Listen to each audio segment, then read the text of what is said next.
That is me, Andrew Scott. I'm a screenwriter, which means I pretty much starve for a living. Seriously though, if I'm lucky, in a year I'll sell one script, which means I'm going for about 4 months, and even that is tough.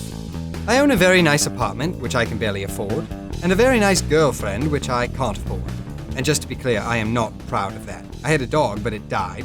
But however many material things I own, none is as important to me as my most sacred treasure, my typewriter. It is my most precious possession, and I must admit I would not own it if it were not because of a loan my screenwriting partner, Charles Davis, gave to me. Holy shit, do I love it. Speaking of Charles, he and I got an offer to write a feature film. How fucking bananas is that? This could actually mean I won't ever starve again. And it would be easy if it were not because of Charles. He's one of those friends that really don't understand why they're your friend. He moved in with me a week ago in order to write a screenplay, and I simply can't stand him. To be honest, thus far we've got nothing. Thanks to Charles. Thanks, buddy. He's a real jerk, and yet sometimes he's a real nerd.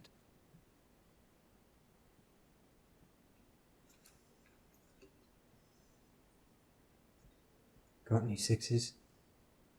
Go fish.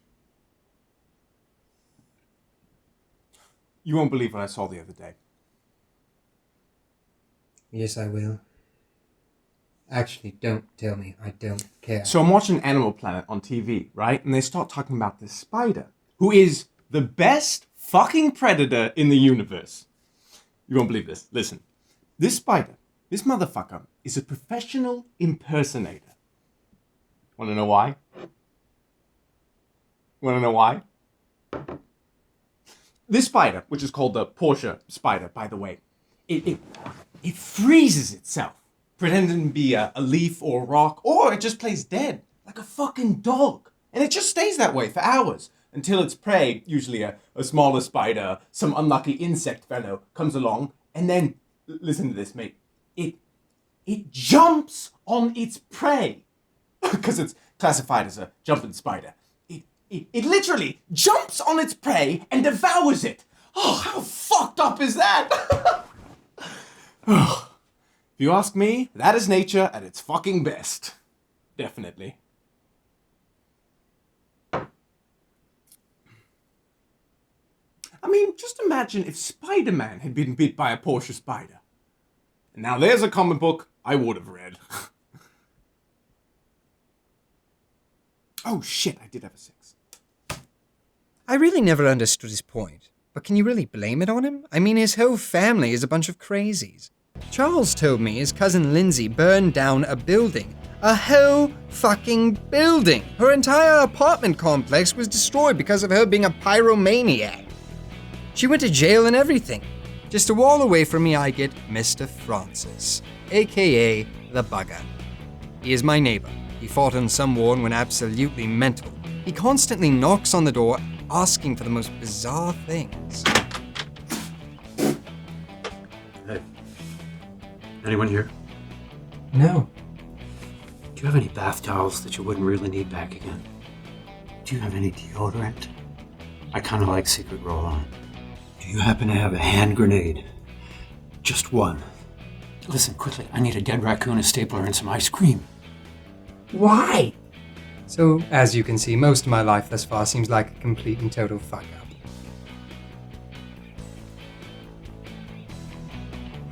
And Charles is never here. Seriously, what is the point of inviting him to stay if he's never around to help me at all? My God, if my life were a movie, would someone please just...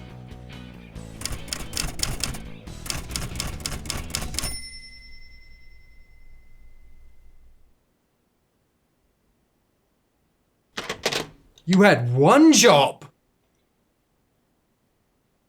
What happened? Oh, it's nothing. He's already dead. He's what? He's dead. He's dead? I think we've gone over this 2 times already. Yes, he is dead. How? Who the fuck is lying dead on my carpet. Okay, first of all, I don't like your tone. Second, my carpet, because as I recall, this is my side of the room, so this is my carpet. And thirdly, I rolled over him with my car. You what? I just told you quite clearly, actually, that I hit him with my car. Seriously, mate, you should really consider seeing a doctor, because you may have a severe case of ear infection. But why did you bring him here? Well, I hit him with my car, and then I panicked, and then I put him in the trunk, and then I drove straight over here out of fear.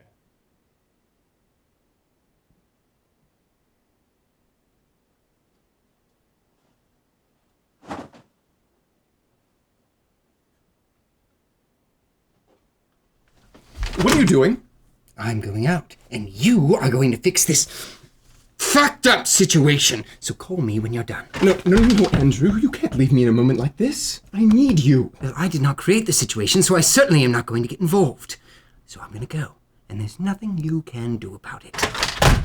All right, then. You leave me no choice. If you leave this apartment, I will personally incriminate you to the authorities for the 10 pounds of weed you have under your couch. You wouldn't dare. Oh, yes. I would. We're in this together, mate. Just like the High School Musical song. No, because the High School Musical song goes, we're all in this together, not we're in this together. Tomato. Tomato. And, if you don't help me on this, you can say farewell to your writing career, because without me, you've got nothing. Fuck you, blackmailer. No!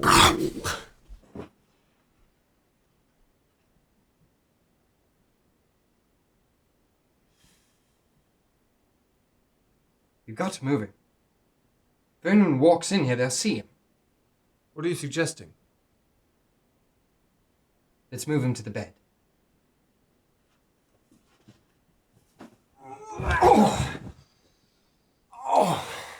God, he's heavy. Do you even know his name? Of course I do, you idiot. How? Ka-ching! Give me that, you giant asshole. What?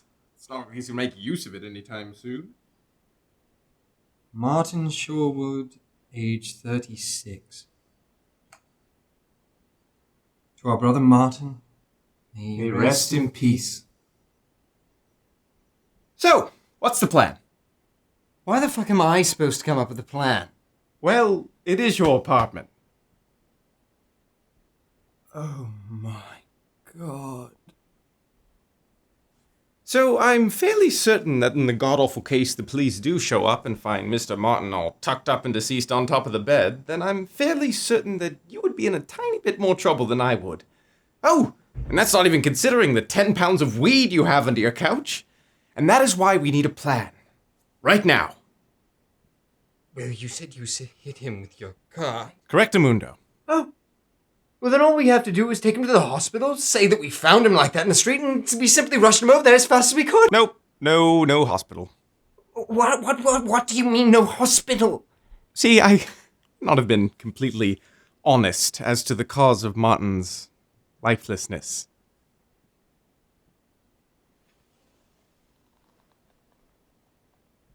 What?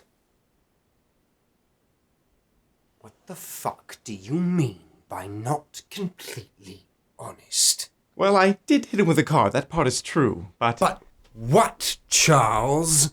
Well, I got out of the car to put him in the trunk, and he sort of twitched. And because I was already on edge, I pulled out my Swiss Army knife, and everything was fine until... Until? He twitched again in the trunk, and I stabbed him 5 times in the chest. Oh! I feel awful, mate. You what? I just told you.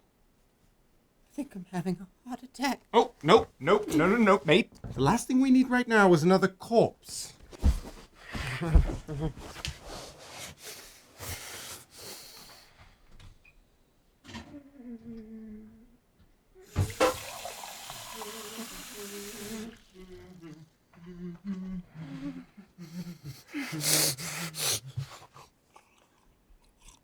Feeling better? Do not talk to me anymore. Seriously? I brought you water, and this is how you thank me? No, you brought me a dead corpse, and this is how I thank you. Oh my God. No, Charles. Do not open that door. Relax. I'll just check who it is. Oh, no, it's fine. It's just Lindsay. I called her. Wait, Lindsay? Yes. You mean like crazy pyromaniac ginger Lindsay? Yes, my cousin. God, you really do have some kind of hearing impediment. No, absolutely not. She is not coming in this apartment. Why not? She has killed people before. She must have some kind of input in how to get rid of Martin. Charles, she is not coming in. Give me one good reason why not. I'll give you several. She's a pyromaniac, she's been to jail, and she is a fucked up, mentally unstable, crazy... Girl! How are you, Lindsay? Is that body on the bed? Oh, yes, it is. Wow. I'm out of here. Oh, wait, where do you think you're going? No, I'm not going back to jail. Least of all because of you, Charles. Well, I have proof that you were here and involved with the victim. It's too late. You are already in. See? Now we're all in this. If you finish that sentence, I will kick your murdering ass. You fucking bastard, you asshole, you! Oh, wait. Did you get him? Oh, yes. He did. Why the fuck would you do that? Well, he ran over him with his car, which I know, it's already awful, but he figured that wasn't enough. So he decided to stab him several times in the chest with a knife. 5 times, actually. Charles, are you completely... Insane? Well, actually, I was going to say completely out of your fucking mind to a whole other level, you sick fuck, but yes, insane works just fine. Oh, so now you're taking his side. There are no sides. You soulless ginger. I can't fucking believe this. You wake me up in the middle of the fucking night. You make me drive across the fucking city just because you decided to kill a person. I mean, what the fuck do I have to do with this? Well, you've killed people before. Wait, who told you that? Wait, when? Oh, you burned down your entire building. What the fuck are you talking about? I accidentally lit my bathroom on fire, and that was it. But you've been to jail. Yes, in county jail for 24 hours before they let me go. So you're not a pyromaniac? Oh, no. That is true. I am obsessed with fire. Well, you're already in this. You might as well help us. Can't fucking believe this.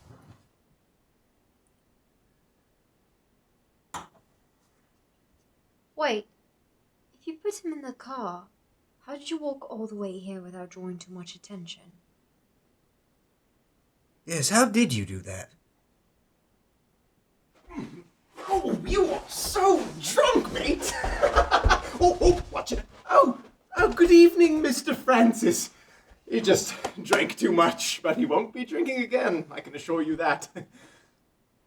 Come on. Ooh, there you go. Bugger! Charles, why did you decide to bring him here? I had enough problems before you got here. With what, exactly? Maybe with the fucking script we have to deliver in 3 days, which we've got none of so far because you haven't been around at all to help me. Well, maybe you would have something by now if you're a real screenwriter and can make your own fucking decisions for a change. Grow up at some point, Scott. I beg your pardon. You heard me. I mean, you're so bad at it that you had to invite me over to your ugly-ass apartment in order for me to help you decide. Because you constantly have this struggle in your mind, and you never know what to write, so in the end, I'm the one coming up with a story, and you're just typing. I mean, Jesus Christ, Andrew, you can't even decide between cigarettes and pot. Charles, shut the fuck up. No, you shut the fuck up. I know I fucked up tonight. I'm scared too, but I thought that maybe the situation might help you wake up. At least I'm able to react and make decisions. I'd like to see you try that someday with your fucking writing. Your entire life is a big farce. Even your typewriter. What good does it do without my ideas? Without me deciding what to do? Actually, if I recall properly, You could not make the decision between the apartment or the typewriter. So in the end, I gave you the money so you could get both. Don't you dare talk about my typewriter that way. I'll fucking shit in your typewriter! You know why? Because I paid for it! Fuck you!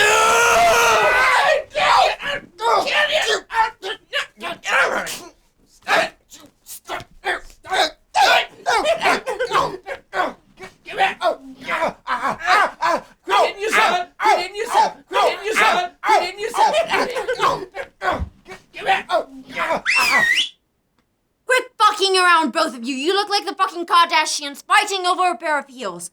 Look, I don't care. Well, your differences might have been in the past, but right now is not the moment to act irrationally. You are going to stop this immediately. Get up, say you're sorry, and shake hands. Understood? Yes, ma'am.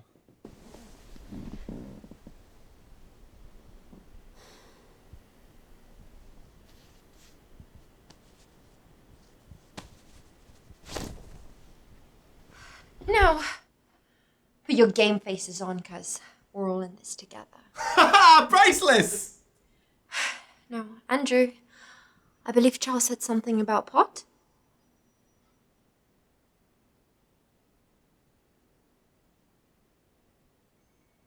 Has anybody got anything?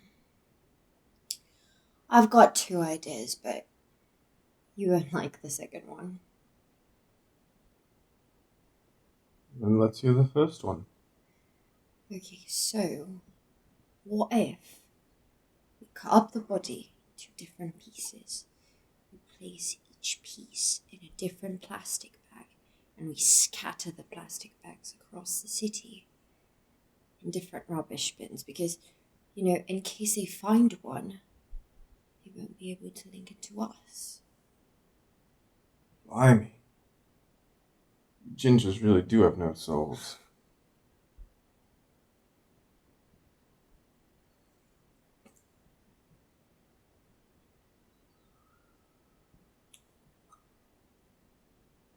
I got one. Quick, somebody get me a pen and a piece of paper.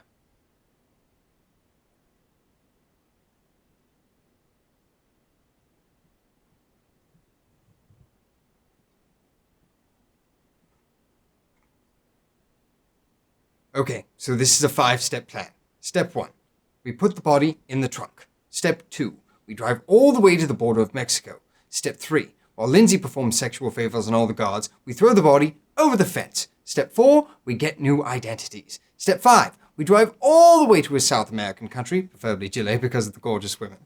Now, if all of this goes according to plan, within a few years and with a little luck, we might actually get away with this and we might just get our happily ever after. Sound good? Wow. This really is your Eureka Herb.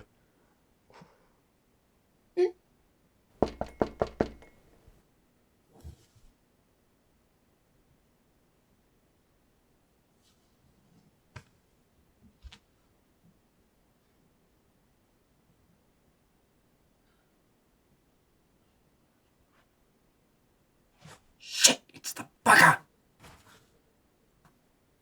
Quick, hide Martin. How? I don't know, just hide him.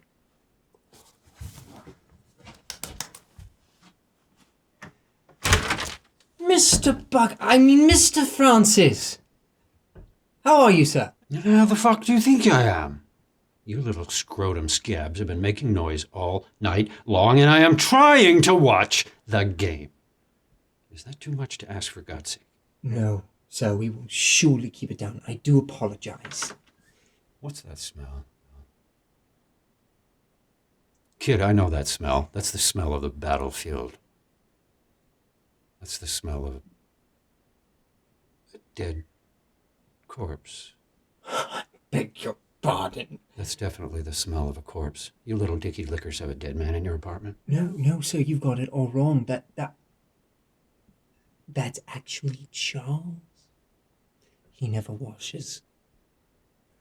So you see, you've got nothing to worry about, sir. I don't know what kind of weird, creepy shit you think. is groovy nowadays. But I'll tell you one thing right here and now. But I kind of like it. Oh? Yeah. Call me. Okay, it's creepy. Oh, hey. Yes. Seriously, you keep the noise down. Or I'm going to slap your pussy hard a few times. I'm going to take your eyeballs out with a hot spoon. I'm going to pickle them in aged urine. I'm going to serve them up with some fava beans and a fine Chianti. Any questions? No, that's understood. Such a pretty boy. Love you. Have a good night, Mr. Francis. Fuck off. Okay.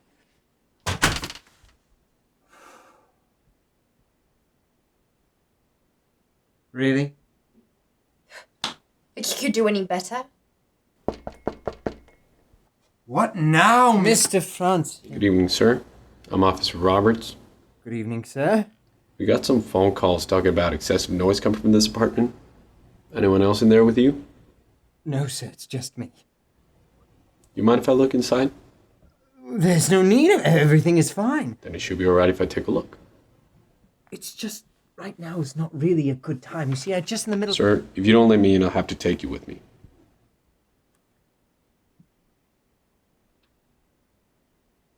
All right, come in.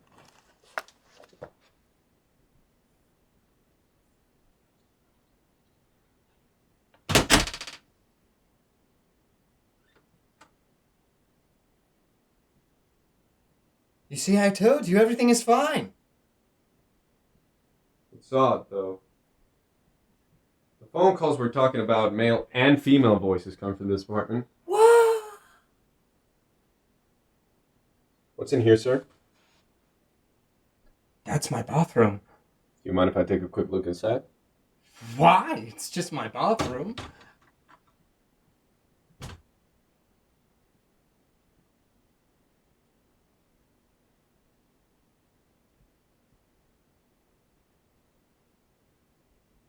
Surprise! Guys! I can't believe you remembered! How could we forget about the thing? Is it your birthday today, sir? Yes! Yes! I just got back from Chile. Oh. Well, it's good to know that you got back home safe, sir. I'll just be on my way now. Wait a second.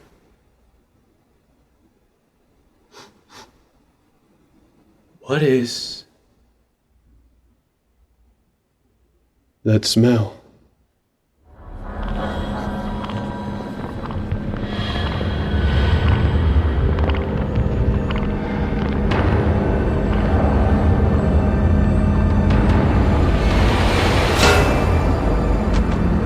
Well done, mate! That's what I call making a fucking decision! Oh my god. Is he dead? He's dead. Are you serious? Oh, no, wait, there's the pulse. Sorry, my bad. Oh my god, that turned me on so bad. The good thing about this is that we found the bottom. Because we've got a dead body and a knocked out cop all in the same apartment. This night cannot get any more fucked up than it already is. Yes, it can. If Roberts doesn't check in soon, they'll be back. And there'll be more. Holy fuck, man! Great, now I'm definitely going back to jail, and it's all your fucking fault.